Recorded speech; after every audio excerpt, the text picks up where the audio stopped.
नमस्कार दोस्तों, स्वागत है आप सबका हमारे चैनल टीचर अपडेट 247 पे। साथियों, इस वीडियो में आप सभी शिक्षकों को एक बहुत अच्छा गुड न्यूज़ देने जा रहा हूं, जिसका आप एक लंबे समय से इंतजार कर रहे थे।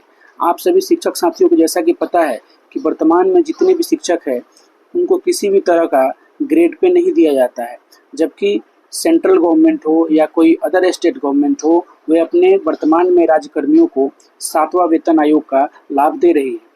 तो इस बातों को पत्राचार के माध्यम से, पॉलिटिकल माध्यम से, संघ के माध्यम से, आंदोलन के माध्यम से सरकार के पास ये बातें रखी गई हैं कि 7वां वेतन जो है, 7वां वेतन आयोग के थ्रू जितने भी प्रावधानें हैं, उसका लाभ सभी शिक्षक साथियों को मिले। लेकिन वर्तमान में ऐसा होता हुआ दिख नहीं रहा है। इलेक्शन है, फिर भी सरकार के कान पे जू तक नहीं रेंग रहा है, चाहे वो विद्यालय अध्यापक हो, चाहे वो नियोजित शिक्षक साथी हो। तो इसको लेकर टीम के द्वारा, शिक्षकों की टीम के द्वारा पटना हाई कोर्ट में एक रिट पिटीशन दायर की जाती है, जिसमें इस बात को रखा जाता है कि अगर सरकार हमारी बातों को नहीं सुनती है तो 7th पे लागू करने के लिए हम लोग कानूनी रूप से मदद लेंगे। तो वो जो एक केस फाइल किया गया था 7वां वेतन आयोग को लागू करने के लिए, उस केस फाइल में आप देखिए यहाँ पे बहुत अच्छा गुड न्यूज़ निकल के सामने आ रहा है। उस केस फाइल का नंबर मिल गया है, जो केस दायर हुआ था, जो रिट दायर हुआ था, जो CWJC में इस बात को सामने रखा गया था, उसका केस नंबर मिल गया है। और साथियों, गुड न्यूज़ तो ये है कि केस नंबर मिलने के साथ साथ उसका हियरिंग का डेट भी मिल गया है। यानी वो दिन अब दूर नहीं है जब 7वां जो वेतन आयोग है, उसको लेकर आपकी बातों को अदालत के सामने रखा जाएगा और वहाँ दूध का दूध पानी का पानी होगा। वहाँ से तय होगा कि 7वां वेतन आपको मिलना चाहिए या नहीं मिलना चाहिए। अब पॉलिटिकल चीज़ों से अगर हम लोग थक गए थे, तो इस बात को कानूनी रूप में अगर रखा गया है, तो ये सभी साथियों के लिए एक राहत भरी खबर जरूर हो सकती है। तो चलिए जानते हैं कि ये जितना भी रिट फाइल किया गया था, जो भी इसको सामने रखा गया था, उसमें हियरिंग कौन करेंगे और इधर से पिटिशनर कौन है, रेस्पोंडेंट कौन है। तो आप सब देख सकते हैं साथी यहाँ पे कि high court of Patna high court में इसके केस को दायर किया गया है। केस टाइप जो है वो CWJC है। फिलिंग नंबर जो है इसका आपका ये है 22496/2025। फिलिंग डेट यानी ये केस दायर कब हुआ था, तो ये केस दायर हुआ था 11 सितंबर 2025 को। रजिस्ट्रेशन नंबर आप इसका देख सकते हैं। रजिस्ट्रेशन नंबर जो रजिस्ट्रेशन नंबर मैं आपको बता रहा हूँ 16276/2025, इसको डाल के आप पटना हाई कोर्ट का जो ऑफिशियल वेबसाइट है उसमें इस केस का स्टेटस आप देख सकते हैं। यानी 16276/2025 जो है, यही इस केस का डायरी नंबर हो गया। ठीक है। रजिस्ट्रेशन डेट, रजिस्टर्ड किस दिन हुआ था ये केस, तो 27/9/2025 को, मतलब 11 तारीख को केस किया गया है। 11 तारीख को केस किया गया है, जबकि ये केस रजिस्टर्ड कब हुआ है, ऑफिशियल वेबसाइट पे इसको शो कब किया गया है, तो ये 27 तारीख को किया गया है। 11 को केस हो गया, 27 को रजिस्टर्ड हो गया। CNR नंबर जो केस का है वो है BRHC 01098134-2025 यानी 2025। अब इस केस का स्टेटस हम लोग देखने का प्रयास करते हैं। साथियों, यहाँ आप सब जैसा कि देख पा रहे हैं, फर्स्ट हियरिंग डेट आपको जो मिलना चाहिए था वो मिल गया है।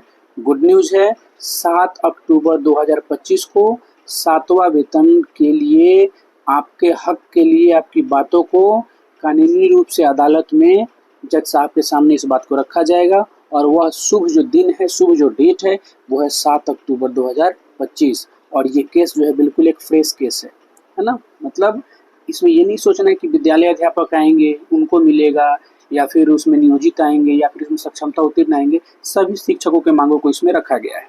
ठीक है। तो इसमें आप लोग एक ग्रुप में नहीं पड़ जाइए कि ये विद्यालय अध्यापक के लिए नहीं है, ये नियोजित शिक्षक के लिए नहीं है, ये सक्षमता पास शिक्षक के लिए नहीं है, विशिष्ट शिक्षक के लिए नहीं है, प्रखंड शिक्षक के लिए नहीं है।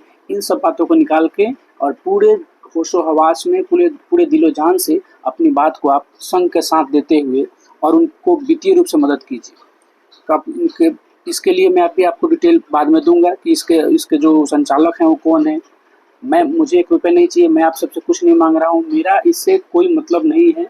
ये नहीं सोचिएगा कि मैं चंदा मांगने आ गया हूँ। बहुत सारे जो समझदार व्यक्तित्व वाले जो शिक्षक होते हैं कमेंट में लिखते रहते हैं बेचारे, उनको जितना समझ होता है उनके हिसाब से, तो उनको मेरा सत नमन है। ऐसे ऐसे महापुरुष धरती पर पता नहीं मतलब अवतार लेते हैं, जन्म नहीं लेते हैं, अवतार लेते हैं। पूरा वीडियो देखेंगे नहीं, पूरी सच्चाई सामने देखेंगे नहीं, बस 2 लाइन 3 लाइन देख लिए और उसी पर अपना जो भी मतलब सभ्य भाषा का प्रयोग था उनके नज़र में, वो सभ्य भाषा कमेंट बॉक्स में लिख के चले जाते हैं।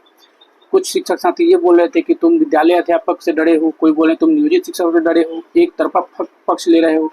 मेरी सच्चाई अगर आप नहीं जानते हैं तो मेरे बारे में बोलने का भी आपको हक नहीं है। आप पहले जाके देखिए कि जो मैंने अपडेट आपको दिया है उसमें मैंने किसका पक्ष रखा है। मैंने किसी का पक्ष नहीं रखा है। जो भी अपडेट मैंने आप सबको दिया है उस अपडेट में मैंने क्या किया है, जो न्यूज़ आया है, जो समाचार आया है, जो भी इंफॉर्मेशन आया है उसको मैंने आपके सामने रखने का प्रयास किया है। सही है वो या गलत है ये अपने आप डिसाइड कीजिए। कौन किसके पक्ष में है ये आप डिसाइड कीजिए, लेकिन मैं तो किसी के पक्ष में नहीं हूँ। मेरा काम है आपके सामने खबरों को पहुँचाना। अब आपको बुरा लगता है तो मैं आपको खुश करने के लिए आपके पक्ष में तो कुछ बोलने ही ना दूंगा, कुछ नहीं बोलूँगा, ऐसा नहीं सोचना है। अब आगे देखिए, यहाँ पे जो पिटिशनर एंड एडवोकेट है, तो पिटिशनर जिन्होंने इसको दायर किया है ये आलोक कुमार जी है। एडवोकेट जो होंगे शुभम कुमार सानू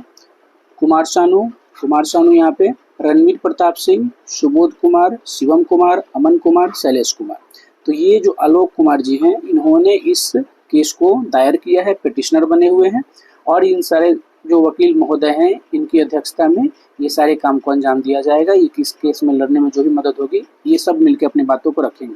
रेस्पोंडेंट कौन है, यानी इसका जवाबदेही कौन लेगा, तो इसका जवाबदेही होगा, जैसा आप जानते हैं आप बिहार गवर्नमेंट के थ्रू काम कर रहे हैं तो द स्टेट ऑफ बिहार जो होगा इसका रेस्पोंडेंट होगा। उनके एडवोकेट स्टैंडिंग काउंसिल के संजय पांडे जी होंगे। द प्रिंसिपल सेक्रेटरी ये रेस्पोंडेंट होंगे, द प्रिंसिपल सेक्रेटरी रेस्पोंडेंट होंगे और बीपीएससी जो आपका एग्ज़ाम ली है वो रेस्पोंडेंट होगी। लेकिन ये नहीं सोचना है सर कि बीपीएससी जो है रेस्पोंडेंट अगर बना है तो इसमें नियोजित कहाँ से आ गए, नियोजित नहीं होंगे, नियोजित भी आएंगे इसमें, है ना। आग लगेगी तो धुआं चारों तरफ उठेगा, ठीक है, तो परेशान नहीं होना है। अभी वर्तमान में जो आलोक कुमार जी हैं ये विद्यालय अध्यापक शायद हैं, तो इन्होंने जो अपनी बात रखा है, तो जो आपको मालूम है कि कोर्ट का जो निर्णय आता है वो पूरे स्टेट और पूरे इंडिया के लिए मान्य होगा। हालांकि ये पटना हाई कोर्ट का डिसीजन होगा तो ये पटना के लिए मान्य होगा, बिहार के लिए मान्य होगा, तो इसमें सारे टीचर आ जाएंगे। आगे देखिए, under act constitution of India, Bharat सरकार का जो एक्ट जो होता है, अंडर नंबर जो होता है उनके थ्रू आया है 226। अंडर सेक्शन जो है वो 226 सेक्शन है। यहाँ पे हिस्ट्री ऑफ केस हियरिंग अभी हुआ नहीं है इसका हिस्ट्री, तो यहाँ पे कुछ चीज़ दिखाएगा नहीं।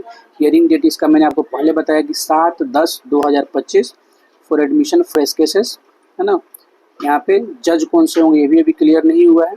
लेकिन यहाँ एक चीज़ और देखिएगा, तो ये सिविल रिट पिटिशन दायर किया हुआ है, मैंने आपको पहले ही बताया था CW जो होता है सिविल रिट होता है।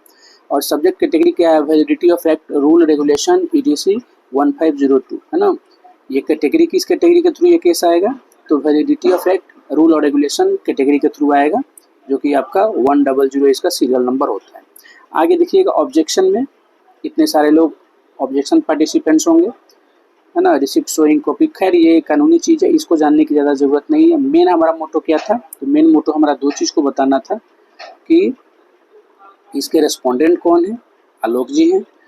ये जो केस है उसका डायरी नंबर क्या है, तो मैंने आपको डायरी नंबर पहले ऊपर बता दिया है। इस केस का जो हियरिंग होगा, सुनवाई होगा, ये कब होगा, ये केस का सुनवाई पहले हुआ है कि नहीं हुआ है, और ये किस केस का विषय क्या था। तो साथियों, गुड न्यूज़ ये है कि फाइनली केस जो दायर किया गया था उसका डेट मिल चुका है, उसका डायरी नंबर मिल चुका है, उसका हियरिंग का डेट मिल चुका है, और वह दिन दूर नहीं कि अगर अपनी बातों को मजबूती से रखा गया, हर चीज़ का डिमांड अगर सही से रखा गया, सही प्रूफ दिया गया, सही तरीके से उस बात को जज को कन्विंस किया गया, तो फैसला आपके हक में होगा। सरकार को घुटने टेकने पड़ेंगे, सरकार को बातें माननी पड़ेंगी, और सरकार जो होगी 7th पे लागू करेगा। तो इन्हीं शब्दों के साथ मैं आप सबसे विदा लेता हूं। मिलते हैं फिर नेक्स्ट वीडियो में कुछ नए टॉपिक के साथ।